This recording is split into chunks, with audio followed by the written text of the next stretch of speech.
ಅಲ್ಲಿ view point ನೋಡ್ಕೊಂಡು ಬಂದು ನೆಕ್ಸ್ಟು ಇಲ್ಲೊಂದು ಲೇಕ್ ಇದೆ, ಹೆಸ್ರು ಮರ್ತೋಯ್ತು. ಈಗ ತಾನೇ ಬೋರ್ಡ್ ನೋಡಿದೆ, ಹೆಸ್ರು ಮರ್ತೋಯ್ತು. ಇಲ್ಲಿ ಕಾರ್ ಪಾರ್ಕ್ ಮಾಡಿಬಿಟ್ಟು ಒಂದು 100 ಮೀಟರ್ಸು ನಡ್ಕೊಂಡು ಹೋಗಬೇಕು. ನಡ್ಕೊಂಡು ಹೋದ್ಮೇಲೆ ಲೇಕ್ ಸಿಗುತ್ತೆ. ಸೊ ಬನ್ನಿ ಹೋಗೋಣ.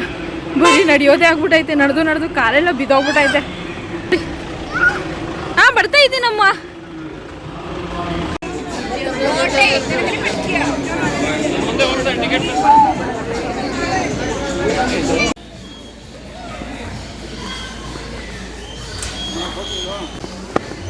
ಪ್ಲೇಸ್ ಎಲ್ಲ ಚೆನ್ನಾಗಿದೆ, ಬಟ್ ನಾನು ಜಾಸ್ತಿ ಯಾವುದನ್ನು ಕ್ಯಾಪ್ಚರ್ ಮಾಡೋದಕ್ಕಾಗ್ತಾಯಿಲ್ಲ. ಸೊ ಹಾಗಾಗಿ ಮಾಡಬೇಕಲ್ಲ, ಯಾಕಂದರೆ ನಾನು ಅದನ್ನು ನೋಡಬೇಕಲ್ಲ, ಅದಕ್ಕೆ ನಾನು ಜಾಸ್ತಿ ಕ್ಯಾಪ್ಚರ್ ಮಾಡ್ತಾ ಇಲ್ಲ. ಅಲ್ಲಿ ಲಿಶು ನಿಮ್ಮಮ್ಮ ಏನೇನೋ ಹೇಳ್ತಾ, ಅಲ್ಲಿ ನಿಮ್ಮಮ್ಮ ಆಂಟಿ, ನೀವೇನು ಅಂಕಲ್ ಅಂಕಲ್ ಅಂಕಲ್ ಎಲ್ಲಿ ನೋಡಿದ್ರು ಕೋತಿಗಳವಲ್ಲ.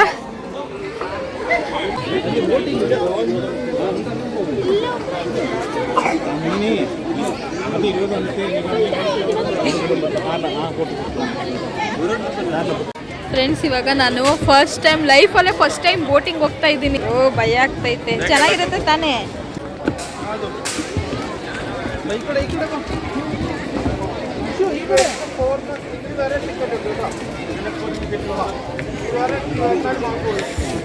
ಬೋಟಿಂಗ್ ಫಸ್ಟ್ ಟೈಮ್ ಹೋಗ್ತಾ ಇರೋದು. ಹೆಂಗಿರುತ್ತೆ ಎಕ್ಸ್ಪೀರಿಯನ್ಸ್ ನೋಡೋಣ. ಎಲ್ಲನೂ ಮಾಡಬೇಕು, ಏನು ಎದುರ್ಕೊಂಡಿರ್ಬಾರ್ದು. ಸೊ ಎಲ್ಲನೂ ಒಂಥರ ಏನಂತಾರೆ, ಎಲ್ಲ ಎಕ್ಸ್ಪೀರಿಯೆನ್ಸು ಮಾಡಬೇಕು ನಾವು, ಅಲ್ವಾ? ನಾನು ಅರ್ಧ ನೀರು ಅಂತಲೇ ಎದುರ್ಕೊಳ್ತಾ ಇದ್ದೆ.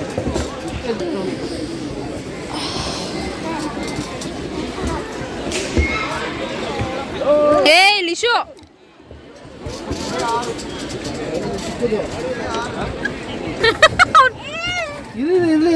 ಗಲೀಜಾಗ್ಬಿಟ್ಟೈತೆ.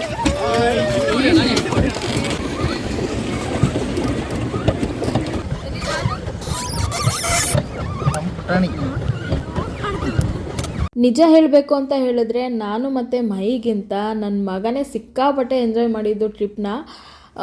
ಅವನಿಗೆ ಬುದ್ಧಿ ಬರೋದಕ್ಕೆ ಸ್ಟಾರ್ಟ್ ಆದಾಗಿಂದ ಅವ್ನು ಎಲ್ಲನೂ ರೆಕಗ್ನೈಸ್ ಮಾಡೋದು, ಅದೇನು ಇದೇನು ಅಂತ ಕೇಳೋದು, ಆ ಥರ ಎಲ್ಲ ಮಾಡ್ತಿದ್ದ ಅಲ್ವಾ. ಸೊ ಅವನಿಗೆ ಮೊದಲೇ ನೀರಂದರೆ ಸಿಕ್ಕಾಪಟ್ಟೆ ಇಷ್ಟ, ನನಗೆ ನೀರಂದರೆ ಮೊದಲೇ ಭಯ. ಸೊ ಅವ್ನು ಸಿಕ್ಕಾಪಟ್ಟೆ ಎಂಜಾಯ್ ಮಾಡ್ತಾಯಿದ್ದ. ಅವನ್ನ ನೋಡ್ತಾ ಇದ್ದರೆ ನಮಗೆ ತುಂಬ ಖುಷಿ ಆಗ್ತಾಯಿತ್ತು. ಸೊ ಯಾವಾಗಾದರೂ ಒಂದು ಸಲ ಈ ರೀತಿ ಬಿಡು ಮಾಡಿಕೊಂಡು ಫ್ಯಾಮಿಲಿ ಜೊತೆ ಟೈಮ್ ಸ್ಪೆಂಡ್ ಮಾಡಿದ್ರೆ ತುಂಬ ಚೆನ್ನಾಗಿರುತ್ತೆ ಅಂತ ನನ್ನ ಒಪಿನಿಯನ್ನು. ಸೊ ನೀವು ಅಷ್ಟೇ ನಿಮ್ಮ ಫ್ಯಾಮಿಲಿ ಜೊತೆ ಅವಾಗವಾಗ ಈ ರೀತಿ ಹೊರಗಡೆ ಹೋಗ್ತಾ ಬರ್ತಾಯಿರಿ, ಚೆನ್ನಾಗಿರುತ್ತೆ. ನೋಡ್ಬಿಟ್ರಿ, ಏನು ಬೇಕು? ಆನೆ ಬೇಕಾ?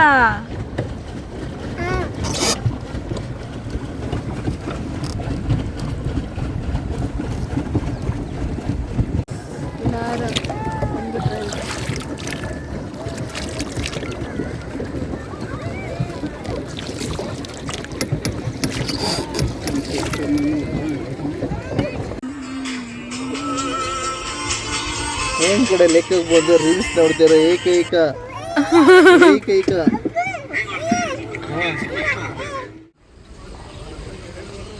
ಹಾಯ್ ಪುಟಾಣಿ, ಚೆನ್ನಾಗಿದ್ಯಾ ಆಟ? ಗ್ರಿಪ್ಸ್ ಏನು ಇಲ್ಲ ಅಲ್ಲ ಫ್ರಂಟು?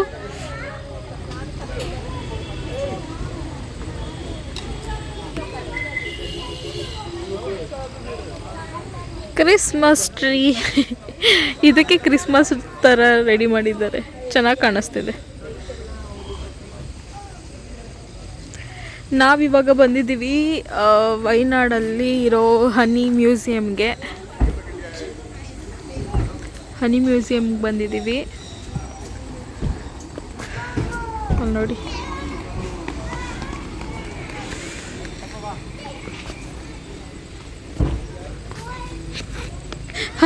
ಸೈಲೆಂಟಾಗಿ ಆಡ್ತವನಲ್ಲ, ಅದನ್ನ ಹೇಳ್ರಿ ಅವನು.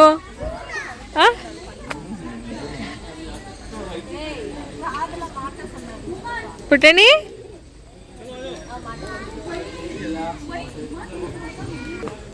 ಇಲ್ಲಿ ಡಿಫ್ರೆಂಟ್ ಆಗಿರೋ ಹನಿ ಎಲ್ಲ ಇರುತ್ತಂತೆ, ಟೇಸ್ಟ್ ಮಾಡೋಣ ಅಂತ ಬಂದಿದ್ದೀವಿ.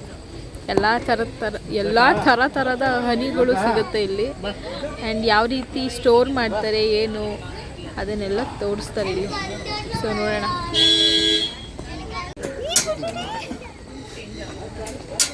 ಬ್ಯಾಕ್ ಕ್ಯಾಮ್ರಾ ಆನ್ ಮಾಡ್ತೀನಿ. ಇಯರ್ ಎಂಡ್ ಆಗಿರೋದ್ರಿಂದ ಮಹಿಗೆ ಸಿಕ್ಕಾಪಟ್ಟೆ ವರ್ಕ್ ಪ್ರೆಷರ್ ಇತ್ತು. ಸೊ ನನಗೆ ಮತ್ತು ನನ್ನ ಮಗನಿಗೆ ಟೈಮ್ ಕೊಡೋದಕ್ಕೆ ಆಗ್ತಾ ಇರಲಿಲ್ಲ. ಬೆಳಿಗ್ಗೆ ಅಷ್ಟೊತ್ತಕ್ಕೆ ಅಂತ ಅಂದರೆ ಒಂದು 6:30ಗೆ ಅವರು ಮನೆ ಬಿಡ್ತು ಅಂತ ಹೇಳಿದ್ರು. ನೈಟ್ ಬರ್ತಾ ಇದ್ದಿದ್ದೆ 11 ಗಂಟೆ 11:30ಗೆ. ಅಷ್ಟರಲ್ಲಿ ನನ್ನ ಮಗ ಮಲ್ಕೊಂಡಿದ್ದ. ಬೆಳಿಗ್ಗೆ ಹೋಗ್ಬೇಕಾದ್ರೂ ಮಲ್ಕೊಳ್ತಾ ಇದ್ದ, ರಾತ್ರಿ ಬರಬೇಕಾದ್ರೂ ಮಲ್ಕೊಳ್ತಾ ಇದ್ದ. ಅವರಪ್ಪನ ಲಿಶು ಸಿಕ್ಕಾಪಟ್ಟೆ ಮಿಸ್ ಮಾಡ್ಕೊಳ್ತಾ ಇದ್ದ. ಅಟ್ ಅ ಟೈಮ್ ಮಹಿನೂ ಕೂಡ ಅವನ ಮಗನ್ನ ಸಿಕ್ಕಾಪಟ್ಟೆ ಮಿಸ್ ಮಾಡ್ಕೊಳ್ತಾ ಇದ್ರು. ಇವರಿಬ್ರು ನಡುವೆ ನಾನು ಕೂಡ ನನ್ನ ಗಂಡನ ಸಿಕ್ಕಾಪಟ್ಟೆ ಮಿಸ್ ಮಾಡ್ಕೊಳ್ತಾ ಇದ್ದೆ. ಸೊ ರಜಾ ಸಿಕ್ಕಿದ ತಕ್ಷಣವೇ ನಾವಂತೂ ಟ್ರಿಪ್ಪಿಗೆ ಪ್ಲ್ಯಾನ್ ಮಾಡಿಬಿಟ್ವಿ. ತುಂಬ ಚೆನ್ನಾಗಿ ಎಂಜಾಯ್ ಮಾಡಿದ್ದೀವಿ ಪ್ರತಿಯೊಂದು ಮೂಮೆಂಟ್ನೂ ಕೂಡ. ಕಡೆ ಹೋಗಬೇಕು ಅಂದರೆ ಅಲ್ಲೋಗಿ ಟಿಕೆಟ್ನ ತಗೋಬೇಕು. ಟಿಕೆಟ್ ತಗೊಂಡು ಅದಾದಮೇಲೆ ಇಲ್ಲಿ ಎಂಟರ್ ಆಗಬೇಕು. ವೈನಾಡ್ ಹನಿ ಮ್ಯೂಸಿಯಂ ನಮ್ಮನ್ನು ವೆಲ್ಕಮ್ ಮಾಡೋದಕ್ಕೆ ಹನಿ ಬೇನ್ ನಿಂತಿದೆ ನೋಡಿ.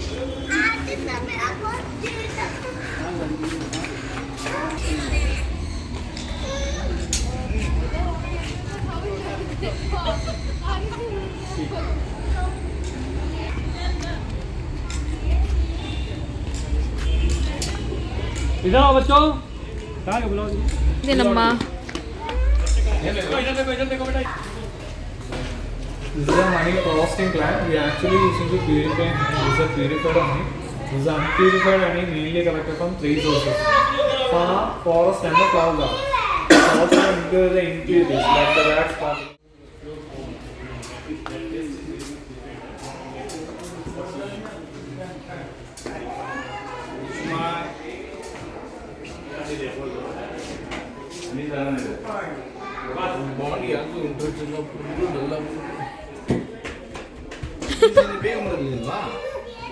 ಹನಿ ಮ್ಯೂಸಿಯಂ ಒಳಗಡೆ ಎಂಟರ್ ಆದ ತಕ್ಷಣವೇ ಈ ರೀತಿ ಸಿಕ್ಕಾಪಟ್ಟೆ ಅಟ್ರಾಕ್ಟಿವ್ ಆಗಿ ಕಾಣಿಸೋ ಮರಗಳಾಗಿರ್ಬೋದು, ಆ ಎಲೆ ಗಿಡ, ಹಾಗೆ ಜೇನುಹುಳದ್ದು ಪಿಕ್ಚರ್ಸ್ ಆಗಿರ್ಬೋದು, ಫೋಟೋಸ್, ಮತ್ತು ಅದು ಆರ್ಟ್ ಏನಿದೆ ಸಿಕ್ಕಾಪಟ್ಟೆ ಚೆನ್ನಾಗಿ ಮಾಡಿದರು. ನನಗಂತೂ ರಿಯಲಿಸ್ಟಿಕ್ಕಾಗಿ ಕಾಣಿಸೋದು ಕೆಲವೊಂದು ದೂರದಿಂದ ನೋಡಿದಾಗ. ಹತ್ರ ಹೋಗ್ದಾಗ ಇದು ಟಾಯ್ಸ್ ಅಂತ ಗೊತ್ತಾಗ್ತಾ ಇತ್ತು.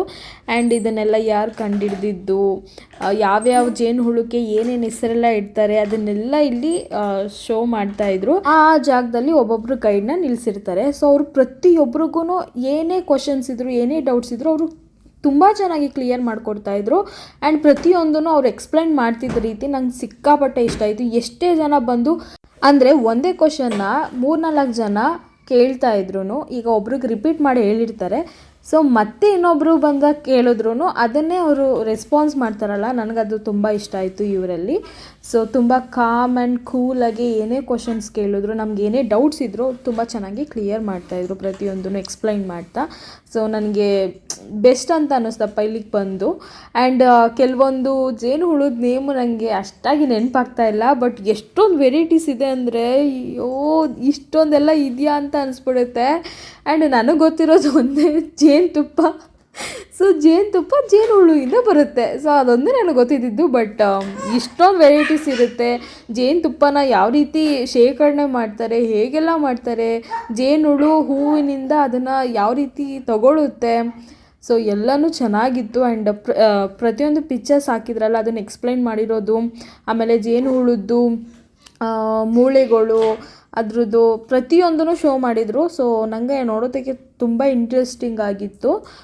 ಹಾಗೆ ಜೇನುಹುಳುನ ಅಂದರೆ ಜೇನುತುಪ್ಪನ ತಗೋಬೇಕಾದ್ರೆ ಯಾವ ರೀತಿ ಸೆಕ್ಯೂರಾಗಿ ಹೋಗಬೇಕು ಆ ಥರ ಎಲ್ಲ ಅವರು ಶೋ ಮಾಡಿದರು. ಅದು ಅಲ್ಲದೆ ಎಷ್ಟೊಂದು ಥರ ವೆರೈಟೀಸ್ ಆಫ್ ಜೇನುತುಪ್ಪ ಇದೆ ಅಂತ ಹೇಳಿದ್ರೆ ನನಗೆ ಶಾಕ್ ಆಗುತ್ತೆ. ಅಷ್ಟು ಏನು 1000 ಗಟ್ಟಲೆ ಇದೆ, ಇಷ್ಟೊಂದು ವೆರೈಟೀಸ್ ಇದೆಯಾ ಜೇನುತುಪ್ಪದಲ್ಲಿ ಅಂತ ಅನಿಸ್ಬಿಡುತ್ತೆ. ನನಗೆ ಗೊತ್ತಿರೋದು ಒಂದೇ ಜೇನುತುಪ್ಪ. ಅದು ಬಿಟ್ಟು ಇನ್ಯಾವುದೂ ನನಗೆ ಅಷ್ಟಾಗಿ ಗೊತ್ತಿರಲಿಲ್ಲ. ಬಟ್ ಇಷ್ಟೊಂದು ಇರುತ್ತೆ ಅಂತ ನಾನು ಇಲ್ಲಿಗೆ ಹೋದ್ಮೇಲೆ ನಾನು ತಿಳ್ಕೊಂಡಿದ್ದು. ಆ್ಯಂಡ್ ಇಶಾನ್ಗೂ ಕೂಡ ತೋರಿಸ್ತಾ ಇದ್ರು ಅವರಪ್ಪ ಎಲ್ಲ. ಅವ್ನಿಗೆ ಅರ್ಥ ಆಗೋ ರೀತಿ ಎಕ್ಸ್ಪ್ಲೈನ್ ಮಾಡ್ತಿದ್ವಿ ಅಷ್ಟೇ. ಸೊ ಚಿಕ್ಕ ಮಕ್ಳಿಗೆ ಎಷ್ಟು ಅರ್ಥ ಆಗುತ್ತೋ ಅಷ್ಟೇ ಅರ್ಥ ಆಗುತ್ತೆ, ನಮ್ಗೆ ಅರ್ಥ ಆಗೋಷ್ಟು ಅವ್ರಿಗೆ ಅರ್ಥ ಆಗೋದಿಲ್ಲ. ಆ್ಯಂಡ್ ನನಗೂ ಅಷ್ಟೇ ಇವಾಗ ಅಲ್ಲಿಗೆ ಹೋದಾಗ ಎಲ್ಲನೂ ಅವ್ರು ಹೇಳ್ಬೇಕಾದ್ರೆ ಎಲ್ಲ ಓ ಹೌದಾ ಹೌದಾ ಅಂತ ಅನಿಸೋದು. ಬಟ್ ನಿಮ್ಮ ಜೊತೆ ನಾನು ಅದನ್ನು ಶೇರ್ ಮಾಡ್ಕೊಳ್ಳೋದಕ್ಕೆ ನನಗೆ ಹೆಸರುಗಳೇ ಬರ್ತಾಯಿಲ್ಲ ಬಾಯಿಗೆ. ಬಟ್ ತುಂಬ ಚೆನ್ನಾಗಿತ್ತು ಎಕ್ಸ್ಪೀರಿಯೆನ್ಸ್ ಮಾತ್ರ. ಸೊ ಇವಾಗ ನೀವೇನು ನೋಡ್ತಾ ಇದ್ದೀರಾ, ಇಷ್ಟು ವೆರೈಟೀಸ್ ಆಫ್ ಜೇನುತುಪ್ಪ ನೋಡಿ ಎಷ್ಟೊಂದಿದೆ ಅಂದರೆ ಯಪ್ಪ ಕೌಂಟ್ಲೆಸ್ ಅಂತ ಹೇಳ್ಬೋದು. ಇಷ್ಟು ವೆರೈಟೀಸು ನೀವು ಟೇಸ್ಟ್ ಮಾಡೋಷ್ಟರಲ್ಲಿ ಅರ್ಧ ಸುಸ್ತಾಗ್ಬಿಡ್ತೀರಾ, ಅಷ್ಟು ಜೇನುತುಪ್ಪ ಟೇಸ್ಟ್ ಮಾಡಬೇಕಾಗತ್ತೆ. ಸೊ ತುಂಬ ಚೆನ್ನಾಗಿತ್ತು, ನನಗೆ ಒಳ್ಳೆ ಎಕ್ಸ್ಪೀರಿಯೆನ್ಸ್ ಅಂತಲೇ ಹೇಳ್ಬೋದು ಈ ಒಂದು ಪ್ಲೇಸು. ಅದು ಅಲ್ಲದೆ ನೀವು ಜೇನುತುಪ್ಪ ತಗೊಳ್ತೀನಿ ಅಂತ ಹೇಳಿದ್ರೆ ನೀವು ಅಲ್ಲಿ ಬೈ ಕೂಡ ಮಾಡ್ಬೋದು. ಅದ್ರ ಜೊತೆಗೆ ಇಲ್ಲಿ ವುಡ್ಡಲ್ಲಿ ಮಾಡಿರೋ ಪ್ರತಿಯೊಂದು ಐಟಮ್ಸ್ನ ನೀವು ನೋಡ್ತಾ ಇರ್ಬೋದು. ಸೊ ನಿಮ್ಗೆ ಯಾರಿಗಾದ್ರೂ ಇಷ್ಟ ಆಯಿತು ಅಂತ ಹೇಳಿದ್ರೆ ನೀವು ಅಲ್ಲಿ ಪರ್ಚೇಸ್ ಮಾಡ್ಬೋದಿತ್ತು. ಬಟ್ ನಾನೇನು ತಗೊಳ್ಳಿಲ್ಲ. ಜೇನುತುಪ್ಪದಲ್ಲೇ ಮಾಡಿರೋ ಸೋಪು, ಶಾಂಪೂ, ಮಾಯ್ಶ್ಚರೈಸರು, ಸೊ ಎಲ್ಲನೂ ಇತ್ತು. ಜೇನುತುಪ್ಪದಲ್ಲಿ ಮಾಡಿರೋ ಸೋಪು ಮತ್ತು ಶಾಂಪು ಆ ಸ್ಮೆಲ್ಲಂತೂ ಎಷ್ಟು ಅಟ್ರಾಕ್ಟಿವ್ ಆಗಿ ಎಳಿತಾ ಇತ್ತು ಅಂದರೆ ನನ್ನ ಗಮ್ ಅಂತ ಇತ್ತು. ಅಲ್ಲಿ ವೀಲ್ ನೋಡಿ ಆನೆ.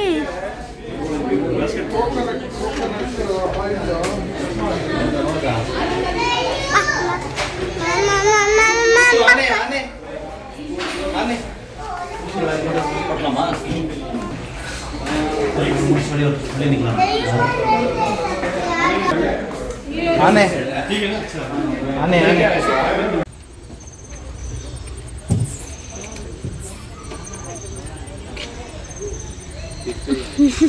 ಸೈಲೆಂಟಾಗಿ ಕೂತವ್ ನೋಡಿ ಅವನು. ಕೈ ಕಟ್ಕೊಂಡು ನಿದ್ದೆ ಬಂದಿರಬೇಕು ಮಗಿಗೆ. ಕಂಡ್ಬಿಡಕ್ಕಾಗಲ್ಲ.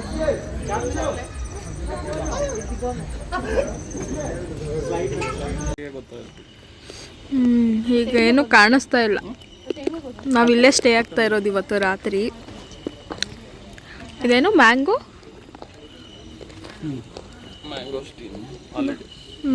ಸ್ಟೀಮ್ ಹಾಲಿಡೇಸ್ ಅಂತ ಇದು.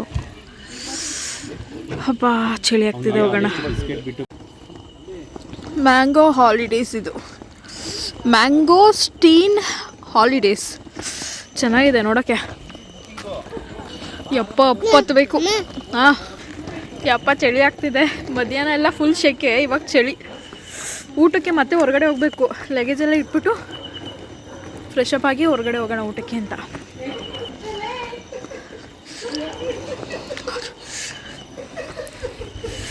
ಕ್ರಿಸ್ಮಸ್ ಅಲ್ವಾ ಈಗ ಈ ಟೈಮು. ಚೆನ್ನಾಗಿ ಮಾಡಿ. ಈ ಕಡೆ ಎಲ್ಲ ಕ್ರಿಶ್ಚಿಯನ್ಸು ಜಾಸ್ತಿ ಇರ್ತಾರಲ್ಲ, ಹಾಗಾಗಿ ಚೆನ್ನಾಗಿದೆ. ಸ್ಟೆಪ್ಸ್ ಹತ್ಕೊಂಡು ಹೋಗೋಣ, ವೀಡಿಯೋ ಮಾಡೋಕ್ಕಾಗಲ್ಲ ಈಗ. ನಾವು ರೂಮ್ಗೆ ಹೋಗ್ತಾ ಇದ್ದೀವಿ. ನಮ್ಮ ರೂಮ್ ಟೂರ್ ಇದು ನೋಡಿ.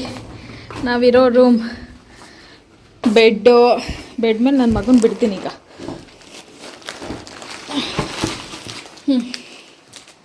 ಬೆಡ್ಡು, ಇಲ್ಲೊಂದು ಮಿರರ್, ಇಲ್ಲೊಂದು ಮಿರರು, ಫ್ಯಾನು,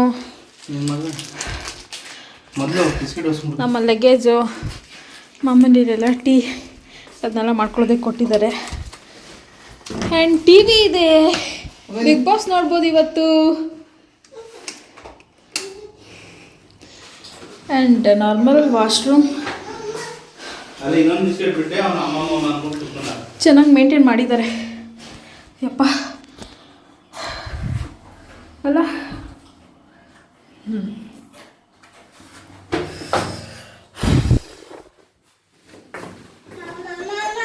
ಆಗಲೇ ಏನಮ್ಮ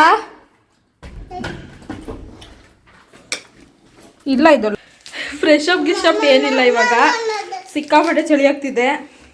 ಈಗ ಹೆಂಗಿದ್ದೇನೆ, ಚೆನ್ನಾಗಿಲ್ವಾ ನಾನು? ಅಯ್ಯೋ, ನೈಟ್ ಡ್ರೆಸ್ ಹಾಕೋಬಿಡ್ಲ ಒಂದೇ ಸಲ ಊಟಕ್ಕೆ. ಕಂಫರ್ಟಬಲ್. ನನಗೆ ವೈಟ್ ಜೀನ್ಸ್ ಏನಕ್ಕಾದ್ರೂ ಹಾಕೊಂಡು ಬಂದು ಅನಿಸ್ತು. ಯಾಕಂದರೆ ನನ್ನ ಮಗಂದು ಶೂದು ಮತ್ತು ಅದ್ರ ಕಲೆ, ಆಮೇಲೆ ಬೆಟ್ಟ ಬೇರೆ ಅದುರ್ತಾ ಇದ್ವಲ್ಲ, ಅದ್ರದ್ದು ಕಲೆಗಳು ಆ್ಯಂಡ್ ಕೈಯಲ್ಲಿ ಸ್ವೆಟರ್ ಆಗ ಹಿಂಗೆ ಸೀಟ್ಕೊಳ್ತಾ ಇರೋದು ಪ್ಯಾಂಟಿಗೆ. ಬಿಸ್ಕೆಟ್ ಅವ್ನು ಕೊಟ್ಟಿದ್ಯಲ್ಲ, ಏನು ಕತೆ ನೀನು ಅಲ್ಲೋಡಲ್ಲಿ ಅವನು ಅನ್ನ ತಿನ್ನೋದು ಬಿಡುವಾ? ಒಂದೇ ಒಂದು ತಿಂತಾನಿರ್ರಿ.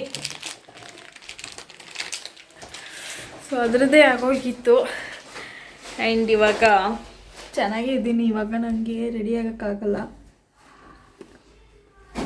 ನೈಟ್ ಡ್ರೆಸ್ ಒಂದು ಹಾಕ್ಕೊಂಡು ಊಟಕ್ಕೆ ಹೋಗೋದು. ಯಪ್ಪ ನಿದ್ದೆ ಮನ ಅನಿಸ್ತೈತೆ, ಸುಸ್ತಾಗ್ತಿರೋಕ್ಕೆ ಕಾಲೆಲ್ಲ ನೋವು. ನನ್ನ ಮಗ ಪಾಪ ಎಷ್ಟು ಹತ್ತಿದ್ದಾನೆ ಗೊತ್ತಾ? ಅಳ್ತಿರೋದಲ್ಲ, ಹತ್ತಿದ್ದಾನೆ ಬೆಟ್ಟನ. ಅಲ್ವಾ ಪುಟಾಣಿ? ಪುಟಾಣಿ ಇಲ್ಲೋಡೆ. ಓಯ್ ಸುಬ್ಬು, ಅಲ್ಲಿ ಕಾರ್ ತಗೊಂಡ ಅವನು. ಹೆಂಗಿದೆ ತೋರಿಸು ನಿನ್ನ ಕಾರ್. ಎಲ್ಲಿ ಓಪನ್ ಆಗುತ್ತಾ ಡೋರ್ ಎಲ್ಲ? ಡೋರ್ಸ್ ಎಲ್ಲ ಓಪನ್ ಆಗುತ್ತಾ ಪುಟಾಣಿ? ತೋರಿಸು, ಓಪನ್ ಆಗುತ್ತಲ್ಲ. ಅವ್ನು ಮುಟ್ಕೊಡೋಕೆ ಬಿಡ್ತಾ ಇಲ್ಲ. ನಿಶಾಂತ್ಗೆ ಫ್ರೆಶ್ ಅಪ್ ಮಾಡಿ ಡ್ರೆಸ್ ಚೇಂಜ್ ಮಾಡಿದ್ದೀನಿ. ನಿಶಾಂತ್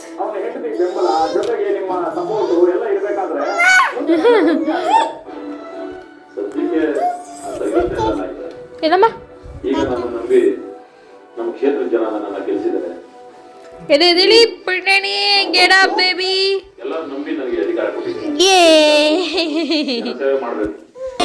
ಅಮ್ಮ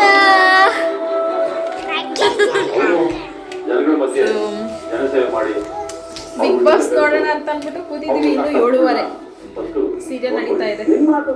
ನಾನು ಈ ಡ್ರೆಸ್ ಹಾಕೊಂಡಿದ್ದೀನಿ ಆ್ಯಂಡ್ ಫ್ರೆಶ್ ಅಪ್ ಆಗೋದಕ್ಕೆ ನಂಗೆ ಮೂಡೇ ಇಲ್ಲ.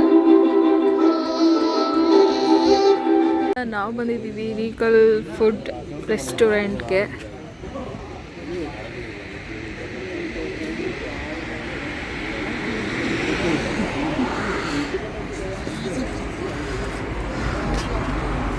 ಒಳಗಡೆ ಎಂಟರ್ ಆಗೋಣ. ಡಿಸೆಂಬರ್ ಮಂತಲ್ಲಿ ನೀವು ಯಾರೆಲ್ಲ ಟ್ರಿಪ್ಗೆ ಹೋಗ್ತಾ ಇದ್ದೀರಾ, ವೈನಾಡ್ಗೆ ಹೋಗ್ತಾ ಇದ್ದೀರಾ, ನನಗೆ ಕಮೆಂಟ್ ಮಾಡಿ. ಸೊ ಸಿಕ್ಕಾಪಟ್ಟೆ ಚಳಿ ಇದೆ. ಆ ಚಳಿನ ತಡ್ಕೊಳ್ಳೋ ಶಕ್ತಿ ಅಂತೂ ನಮ್ಗಳಿಗಂತೂ ಇಲ್ಲ. ಸೊ ನನಗೆ ಅನ್ನಿಸ್ತಾ ಇತ್ತು, ನನಗೆ ಇಷ್ಟೊಂದು ಚಳಿ ಆಗ್ತಿದೆ, ನನ್ನ ಮಗ ಹೆಂಗಪ್ಪ ಇದ್ದಾನೆ ಅಂತ. ಸೊ ನಾವು ಚಳಿಗೆ ಫಸ್ಟು ಆರ್ಡರ್ ಮಾಡಿದ್ದೆ ಸೂಪು. ಈ ಸೂಪ್ ಕುಡಿತಾ ಇದ್ದರೆ ಬರೋ ಚಳಿ ಎಲ್ಲ ಕಿತ್ಕೊಂಡು ಹೋಗ್ತಾ ಇತ್ತು ಅಂತಲೇ ಹೇಳ್ಬೋದು. ಬಿಸಿ ಬಿಸಿ ಸೂಪ್ ಕೊಟ್ಟಿದ್ರು. ನನಗಂತೂ ಸಿಕ್ಕಾಪಟ್ಟೆ ಇಷ್ಟ ಆಯಿತು ಈ ಒಂದು ಸೂಪ್. ಲಿಶಾಂತ್ಗೂ ಕೂಡ ಇದನ್ನು ಟೇಸ್ಟ್ ಮಾಡಿಸ್ದೆ. ಅವನಿಗೂ ಇಷ್ಟ ಆಗಿಬಿಟ್ಟು ಅಮ್ಮ ಅಮ್ಮ ಅಂತ ಕೇಳಿ ಅವನು ತಿಂತಾ ಇದ್ದ ಈ ಒಂದು ಸೂಪ್ನ. ಸೊ ತುಂಬ ಚೆನ್ನಾಗಿ ಮಾಡಿದರು. ಆ್ಯಂಡ್ ಇನ್ನೊಂದು ಹೇಳಬೇಕು ಅಂತ ಹೇಳಿದ್ರೆ, ನಾವು ಯಾವುದಾದ್ರು ಒಂದು ಸ್ಟೇಟ್ಗೆ ಹೋಗ್ತೀವಿ ಅಂತ ಹೇಳಿದ್ರೆ ನಮ್ಮ ಬಾಯಿ ರುಚಿಗೆ ಕೆಲವೊಂದು ಊಟಗಳು ಸಿಗೋದಿಲ್ಲ. ಅವರವರ ಟೇಸ್ಟ್ ತಕ್ಕನಾಗೆ ಅಥವಾ ಅವರ ಸ್ಟೇಟಲ್ಲಿ ಯಾವ ರೀತಿ ಮಾಡ್ತಾರೋ ಅದೇ ರೀತಿಯೇ ಸಿಗುತ್ತೆ. ಕೆಲವೊಂದು ನಮಗೆ ಇಷ್ಟ ಆಗುತ್ತೆ, ಕೆಲವೊಂದು ನಮ್ಗೆ ಇಷ್ಟ ಆಗೋದಿಲ್ಲ. ಎಕ್ಸಾಂಪಲ್, ನನಗೆ ಬಿರಿಯಾನಿ ಆರ್ಡರ್ ಮಾಡಿದ್ದೆ. ಬಿರಿಯಾನಿ ನೋಡೋದಕ್ಕೆ ಚೆನ್ನಾಗಿತ್ತು, ತಿನ್ನೋದಕ್ಕೂ ಚೆನ್ನಾಗಿತ್ತು. ಬಟ್ ಆದರೆ ನಮ್ಮ ಕರ್ನಾಟಕದಲ್ಲಿ ಮಾಡೋ ಬಿರಿಯಾನಿ ಥರ ಇರಲಿಲ್ಲ. ಆ್ಯಂಡ್ ನಾನು ಮಾಡೋ ಬಿರಿಯಾನಿ ಥರನೂ ಇರಲಿಲ್ಲ ಟೇಸ್ಟು. ಸೊ ತಿನ್ಬೋದು, ಆದರೆ ಜಾಸ್ತಿ ತಿನ್ನೋದಕ್ಕಾಗ್ತಾ ಇರಲಿಲ್ಲ. Sorry for the disturbance. ನನ್ನ ಮಗ ನನ್ನ ವಾಯ್ಸ್ ಓವರ್ ಕೊಡೋದಕ್ಕೆ ಬಿಡ್ತಾನೆ ಇಲ್ಲ. ನಾನು ಮಾತಾಡಿದ್ರೆ ಅವನು ಮಾತಾಡೋದಕ್ಕೆ ಸ್ಟಾರ್ಟ್ ಮಾಡ್ಕೊಳ್ತಾನೆ. ನಾನು ಸುಮ್ಮನಿದ್ರೆ ಅವನು ಸುಮ್ಮನೆ ಆಗ್ತಾ ಇದ್ದಾನೆ. ನನ್ನನ್ನು ಗುರಾಯಿಸ್ಕೊಂಡು ನೋಡ್ತಿದ್ದಾನೆ, ಏನೋ ಮಾಡ್ತಿದ್ದಾಳೆ ನಮ್ಮಮ್ಮ ಅಂತ ಹೇಳಿ. ಸೊ ನನಗೆ ಚಿಕನ್ ಲಾಲಿಪಾಪು ಕೂಡ ಇಷ್ಟ ಆಯಿತು. ಆ್ಯಂಡ್ ಒಂದೇ ಒಂದು ಇಷ್ಟ ಆಗಿಲ್ಲ ಅಂತ ಹೇಳಿದ್ರೆ, ಬಿರಿಯಾನಿ ಅಷ್ಟಾಗಿ ಲೈಕ್ ಆಗಲಿಲ್ಲ. ತಿಂದೆ ಹೊಟ್ಟೆ ತುಂಬ, ಬಟ್ ಆದರೆ ಟೇಸ್ಟ್ ಆ ಥರ ಸಿಗಲಿಲ್ಲ ಅಷ್ಟೇ. ಆ್ಯಂಡ್ ಲಿಶಾಂತ್ಗೂ ಊಟ ಮಾಡಿಸ್ಕೊಂಡು ನಾನು ಊಟ ಮಾಡಿಸ್ಕೊಂಡು ಸ್ವಲ್ಪ ಲೇಟ್ ಆಗ್ತಾಯಿತ್ತು. ಆ್ಯಂಡ್ ಆದಷ್ಟು ವೀಡಿಯೋಸ್ ಮಾಡಿಕೊಂಡೆ, ಇನ್ನು ಸ್ವಲ್ಪ ವೀಡಿಯೋಸ್ನ ಕಟ್ ಮಾಡಿಬಿಟ್ಟೆ ಅಷ್ಟೇ. ಊಟ ಅಂತ ಬಂದಾಗ ನಾನಂತೂ ಸಿಕ್ಕಾಪಟ್ಟೆ ಫುಡ್ಡಿ. ನನಗೆ ನಾನ್ ವೆಜ್ ಅಂದರೆ ಸಿಕ್ಕಾಪಟ್ಟೆ ಇಷ್ಟ. ಅದರಲ್ಲೂ ಡಯೇಟ್ ಅಂತ ನಾನಂತೂ ನನ್ನ ತಲೆನೇ ಹಾಕೊಳ್ಳೋದಿಲ್ಲ ಆ ಥರದಲ್ಲಿ. ಸೊ ಹೊಟ್ಟೆ ತುಂಬ ತಿನ್ನಬೇಕು ಅಷ್ಟೇ. ನಾನು ಆ ರೀತಿ ಆಗಿಬಿಟ್ಟಿದ್ದೀನಿ ಇವಾಗ. ಒಬ್ಬಳು ತಾಯಿ ಆದ ತಕ್ಷಣ ನಮಗೆ ಎಷ್ಟು ಹಸುವಾಗುತ್ತೆ ಅಂತ ಹೇಳಿದ್ರೆ, ನಾನು ಫೀಡಿಂಗ್ ಸ್ಟಾಪ್ ಮಾಡಿರಬಹುದು. ಬಟ್ ಆದರೆ ನನಗೆ ಸಿಕ್ಕಾಪಟ್ಟೆ ಹೊಟ್ಟೆ ಹಸುವಾಗುತ್ತೆ. ಏನು ಅಂತ ಹೇಳಿದ್ರೆ, ನನಗೆ ನಾನ್ ವೆಜ್ಜೇ ಜಾಸ್ತಿ ಇಷ್ಟ ಆಗ್ತಾಯಿದೆ ಈಗೀಗ. ಸೊ ಹಾಗಾಗಿ ನಾನು ಡಯೆಟ್ ಎಲ್ಲ ಮಾಡೋದು ಬಿಟ್ಬಿಟ್ಟಿದ್ದೀನಿ. ಸೊ ಇನ್ನು ಮುಂದೆ ಜಾಸ್ತಿ ದಪ್ಪ ಆಗಿದ್ದೀನಿ ಅಂತ ನನಗೆ ಅನಿಸ್ತಾ ಇದೆ ಒಂಚೂರು. ಸೊ ನೋಡೋಣ, ಶುಗರ್ ಎಲ್ಲ ಕಟ್ಔಟ್ ಮಾಡಬೇಕು. ಯಾಕಂದರೆ ಎಲ್ಲಿಂದ ಎಕ್ಸೆಲ್ಗೆ ಬಂದುಬಿಟ್ಟಿದ್ದೀನಿ. ಸೊ ಏನು ಮಾಡೋದು ಗೊತ್ತಾಗ್ತಾ ಇಲ್ಲ. ಕೆಲವೊಂದು ಸಲ ಅನಿಸುತ್ತೆ, ಯಾಕಪ್ಪ ಈ ಡಯೆಟ್ ಎಲ್ಲ ಮಾಡಬೇಕು, ಹೊಟ್ಟೆ ತುಂಬ ತಿನ್ಕೊಂಡಿದ್ರೆ ಸಾಕಲ್ವಾ. ಅಂತ ಅನಿಸುತ್ತೆ. ಕೆಲವೊಂದು ಸಲ ಬಟ್ಟೆನ ವೇರ್ ಮಾಡಬೇಕಾದ್ರೆ ಅಯ್ಯೋ ಇನ್ನೊಂದು ಸ್ವಲ್ಪ ಸಣ್ಣ ಇದ್ದರೆ ಚೆನ್ನಾಗಿರ್ತಿತ್ತಲ್ಲ ಅಂತಲೂ ಕೂಡ ಅನಿಸುತ್ತೆ. ಸೊ ಯಾವಾಗಲೂ ಈ 2 ಪ್ರಶ್ನೆ ನನಗೆ ಕಾಡ್ತಾನೆ ಇರುತ್ತೆ. ಏನೇ ಆದರೂ ತಿನ್ನೋದನ್ನ ಮಾತ್ರ ಬಿಡಲ್ಲ. ಸೊ ಊಟ ಎಲ್ಲ ಆಯಿತು. ಇವಾಗ ರೂಮಿಗೆ ಬಂದಿದ್ದೀವಿ. ನಮ್ಮ ರೂಮ್ ನಂಬರು 203. ಇವಾಗ ಬಿಗ್ ಬಾಸ್ ನೋಡೋಣ. ಬಿಗ್ ಬಾಸ್ ನೋಡ್ಕೊಂಡು ಮಲ್ಕೊಳ್ಳೋಣ. ಓಕೆನಾ? ಹತ್ತು ಮೇಲೆ ಊಟ ಚೆನ್ನಾಗಿತ್ತು. ಬಟ್ ನಮ್ಮ ಕಡೆ ಮಾಡೋ ಬಿರಿಯಾನಿ ಥರ ಇರಲಿಲ್ಲ ಇಲ್ಲಿ. ಬಟ್ ಚೆನ್ನಾಗಿತ್ತು. ಚಳಿ ಚಳಿ. ರೂಮಿಗೆ ಬಂದು ಬಿಗ್ ಬಾಸ್ ನೋಡ್ತಾ ಮಲ್ಕೊಂಡ್ವಿ. ಬೆಳಗ್ಗೆ ಎದ್ದು ಯಾವ ಪ್ಲೇಸಿಗೆ ಹೋಗ್ತೀವಿ ಅಂತ ನಾನು ನೆಕ್ಸ್ಟ್ ವ್ಲಾಗಲ್ಲಿ ನಿಮ್ಮ ಜೊತೆ ಶೇರ್ ಮಾಡ್ತೀನಿ. ಈ ವಿಡಿಯೋ ಇಷ್ಟ ಆಗಿದೆ ಪ್ಲೀಸ್ ಲೈಕ್, ಶೇರ್, ಕಮೆಂಟ್ ಹಾಗೂ ಸಬ್ಸ್ಕ್ರೈಬ್ ಮಾಡ್ಕೊಳ್ಳಿ. ಮತ್ತೆ ನೆಕ್ಸ್ಟ್ ವ್ಲಾಗಲ್ಲಿ ಸಿಗೋಣ. Love you all. ಬಾಯ್. ಎಷ್ಟು ಖುಷಿ ಆಯ್ತು.